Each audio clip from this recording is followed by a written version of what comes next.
ისეთ ხადაძე დღეს იყო თავის ამპლუაში, ასე ვთქვათ, ხო, ესეთი სიტყვაც ჰქონდა, რაღაც ნახევრად იუმორისტული, გაშარჟებული ის სიტუაცია, რაშიც თვითონ არის ერთ-ერთი მთავარი მონაწილე, თუმცა პირველი რამ მინდა ვიკითხო, დღის განმავლობაში საინფორმაციო გამოშვებებში ჩვენ ვწყვებოდით, რომ წინასწარ მოსამართლემ გამოამჟღავნა თავისი განწყობა ძალიან მკაფიოდ და ამიტომ ის ფაქტობრივად იყო კანდიდატი აცილების და შეუძლებელია ასეთი განწყობის მოსამართლემ შემდეგ გამოიტანოს ობიექტური განაჩენი. ხომ რაში გამოიხატა ეს თუ შეგიძლიათ რომ ეს მითხრათ? რამდენიმე წინ მოგესალმებით მივესალმებით ფორმულას მაყურებელს, მადლობას გიხდით მოწვევისთვის. რამდენიმე წინადადებით მაინც ვისაუბრებ თვითონ დანაშაულის შემადგენლობას თქვენს კი ბატონო, კი ამის დროს გიქნება თავის. 225 მუხლის პირველი და მეორე ნაწილი ზოგადად შინაარსი რა არის 225 მუხლის არის ჯგუფური ძალადობის ორგანიზება ან მასში მონაწილეობა. ამ პირებს, რომელთა საქმეების გააერთიანეს და დღეს იმართებოდა 11 პირის საქმე, ედავებიან მასში მონაწილეობას. აი გვარები ვინც ჩამოთვალეთ, ვისი პროცესი სხვა არის, რამდენიმე პირს ედავებიან ორგანიზებას. აი დღევანდელ პროცესზე მყოფ ბიჭებს ედავებიან მასში მონაწილეობას. ანუ თავის თავში ეს მუხლი მოიაზრებს დისპოზიცია და არა მარტო დისპოზიცია, შინაარსი ორგანიზებულ ხასიათს, ანუ ორგანიზებული ჯგუფი უნდა იყოს სახეზე როგორც მინიმუმ. ანუ ყველა ბიჭს, ყველა მათგანს, ვინც დღეს იყო პროცესი წარმოდგენილი, ბრალის შესახებ დადგენილებაში, ყველა მათგანის ბრალში აღწერილია შემდეგი გარემოება. იმ პირების მიერ დაორგანიზებული, რომელთა საქმეები სხვა არის დაორგანიზებული ქმედებები, დაორგანიზეს იმ პირებმა ქმედებები, შეაკავშირეს ეს ბიჭები ერთმანეთს, გათვალეს კონკრეტული რაღაც გარემოებები და მათ დაორგანიზებულ ჯგუფურ ძალადობრივ მოქმედებაში, აი დღეს მაგალითად ონისე ცხადაძე იმ დღეს 29 დეკემბერს იღებდა მონაწილეობას. ანუ პრაქტიკულად თუ ჯგუფური დანაშაული და ორგანიზებული ხასიათის ჯგუფური დანაშაული ვერ დგინდება, ბუნებრივია მინიმუმ ამ დანაშაულის შემადგენლობა გამოირიცხება, თუ არა საერთოდ საქმე არ გვექნება ზოგადად ადმინისტრაციული ხასიათის დანაშაულთან, საუბარია 173 მუხლზე.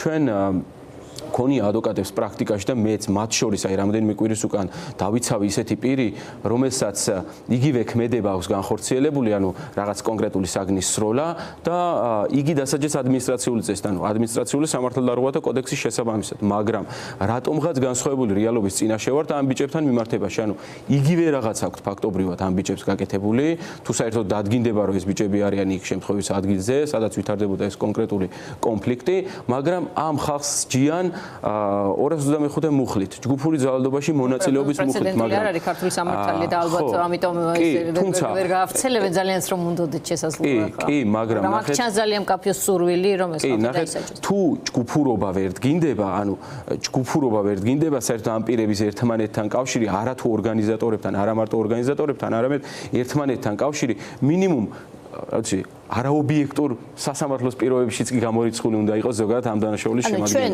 სხვა შორის რომ გეგმავდით დღევანდელ გადაცემას, ვფიქრობდით რომ აი ამ დეტალებში შესვლა სწორედაც რომ შეიძლება ხელისუფლებას აძლევს ხელს იმ თვალსაზრისით, რომ ჩვენ ახლა გადართულები ვართ ისეთ საკითხებზე, ისეთ რამებზე ვსჯელობთ, რაც რაღაცნაირად საპროტესტო ტალღის მიღმა ერთი შეხედვით და რაღაცნაირად კუჩა მინიმიზირებულია ხა ჩვენი გადაცემას დავიწყეთ ამით, მაგრამ მაინც ჩავთვალეთ საჭიროდ რომ აუდიტორიას სჭირდება მისი განმარტება ვინაიდან თქვენ ხართ ადვოკატები, ეს არის მაინც რაღაცა სამართლებრივი პროცესის ფორმალურ ჩარჩოში და ჩვენ აუცილებლად უნდა უთხრათ ჩვენ საზოგადოებას რაში მდგომარეობს, აი რაც თქვა ახლა ანდრომ, ამ საქმის კავკას პროცესთან რაღაცა იდენტიფიცირება მოახდინა, ხო, რაღაცნაირად შეადარა.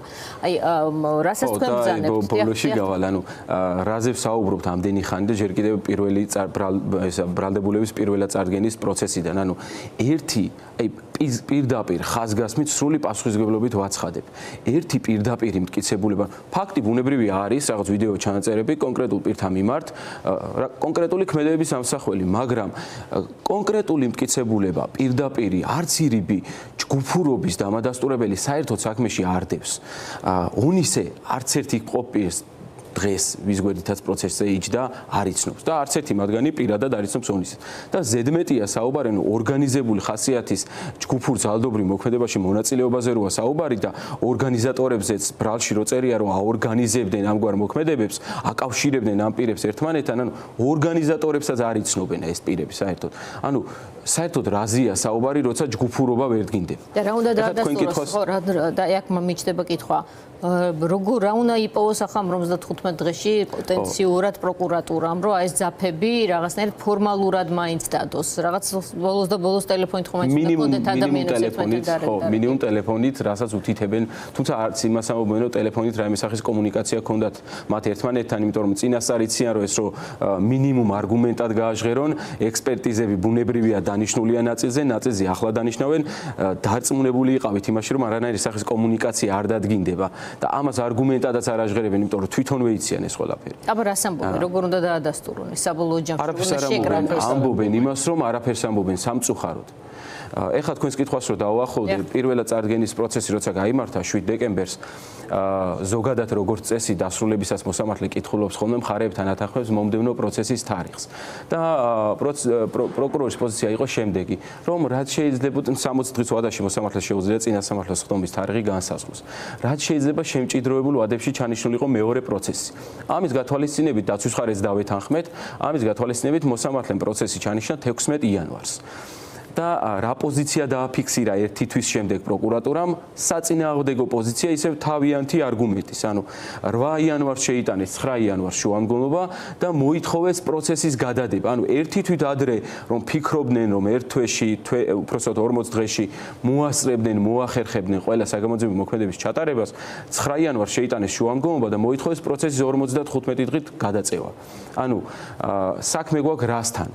საქმე გვაქვს იმასთან, რომ პროკურორების პოზიცია არ არის ამ სისხლის კონკრეტულად რიგითი პროკურორების პოზიცია, ვინც წარმოადგენს, ვინც მხარს უჭერს სასამართლოში ბრალს, არ არის განსაზღვრელი რაიმე ფაქტორის.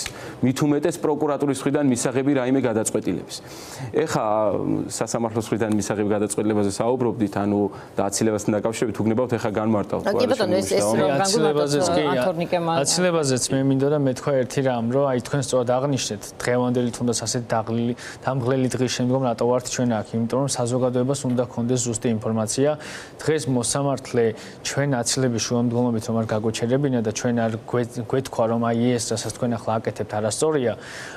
დღეს მოსამართლე ცდილობდა რომ კამერის წინაშე დაცვის მხარე დაეტუქსა და წარმოედგინა პროკურატურის პოზიცია და ამბობდა ასეთ რამეს რომ ჩვენ თურმე დაცვის მხარეს გსურს რაღაცები დავმალოთ და რაღაცები არ წარმოვაჩინოთ, როდესაც პირველივე დღიდან ვითხოვთ რომ პროცესიც კი ყველაზე დიდ დარბაზში ჩატარდეს, იმიტომ რომ ბევრი ადამიანი დაესწრო დღეს პროცესს გავაშკერეთ, ეგ რომ საშუალება რომ იყოს ფილარმონიაშიც ჩავატარებდით ამ პროცესს, იმიტომ რომ რაც შეიძლება მეტმა ადამიანმა ნახოს ეს საშუალება რომ იყოს პირდაპირ ლაივ ეთერში გავუშვებდით ამ პროცესსაც, იმიტომ რომ ბევრმა უნდა დააკვირდეს რა ხდება იქ, როგორი იქცევა მოსამართლე, როგორი განწყობა აქვს მას და როდესაც ცდილობს რომ წინა დღის გადაწყვეტილება, რომელიც არაფერ შუაში არ არის განსახილველ საკითხთან დაკავშირებით დღევანდელ პროცესთან, ცდილობს ახსნას. მაშინ, როდესაც დღევანდელ პროცესზე უნდა იყოს ორიენტირებული და საუბრობდეს აკვეთი ღონისძიების ნაწილზე, დღეს მოსამართლემ თითქოს მისი აზრით დაიწყო გუშინდელი გადაწყვეტილების ახსნა, რაც უნდა გაეკეთებინა მას გადაწყვეტილებაშივე და ჩვენ ეს კითხვები არ უნდა გაგვჩენოდა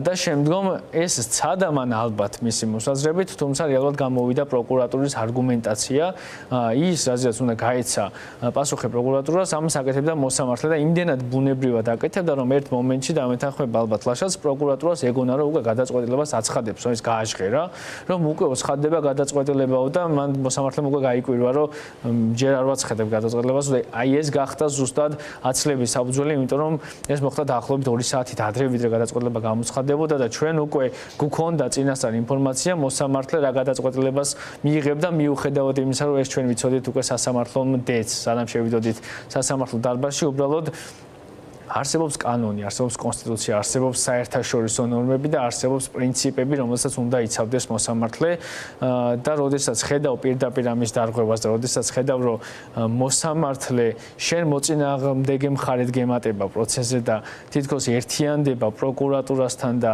ის ასაბუთებს, რატომ ითხოვს ახლა პროკურატურა ახვეთი ღონისძიების სახით პატრონობის გამოყენებას, ეს ჩვენ უნდა წავიკითხოთ იმ გადაწყვეტილებაში, რომელსაც ავიღებთ უახლოეს საათებში, იქ უნდა ვხედავდეთ ამას და ამ მოსამართლეს არ უნდა სჭირდებოდეს, რომ დღევანდელი გადაწყვეტილება ხვალ ახსნას.